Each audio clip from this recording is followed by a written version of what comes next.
কেন ওয়াদা তো বাস এইটাই ওয়াদা করলাম। আজকে আমরা চেষ্টা করবো এখন থেকে সুন্দর করে। আজকে আমরা চেষ্টা করি আজকে থেকে সবাই অনেকে হাত উঠান তো, যে আজকে থেকে বেশিরভাগ আমরা বাংলা সুন্দর করে বলতে হাত উঠান তো। বিস্তৃতির জন্য কি করণীয় এবং এখনো আমাদের ভাষা অনেক জায়গায় আমরা দেখি যে উপেক্ষিত, সেগুলোর জন্য আপনাদের পক্ষ থেকে কি করণীয়?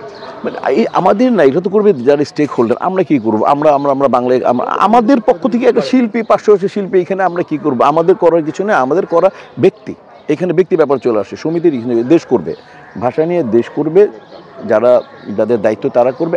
আমরা প্রত্যেকে আজকে সিদ্ধান্ত নেই যে আমরা ইন্টারন্যাশনাল ভাষা যেটা ইংলিশ শিখতে হবে আমাদেরকে শিখবো।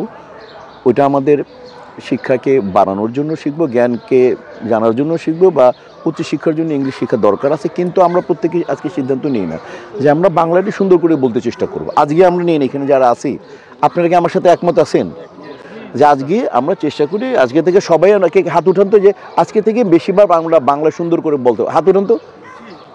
এইটু আমরা প্যান করে একটু দেখাও, হাত সবাই হাত উঠেছে। আমরা মোটামুটি ওয়াদাবদ্ধ চেষ্টা করবো ভালো করে বাংলা বলতে যতটুকু পারি, ঠিক আছে? আজকে এই জন্য আমরা প্রতিশ্রুতিবদ্ধ হই না কেন, ওয়াদা তো বাস এইটাই ওয়াদা করলাম। আজকে আমরা চেষ্টা করবো এখন থেকে সুন্দর করে বাংলা বলতে, আমার মার ভাষাটা। ওকে, ঠিক আছে।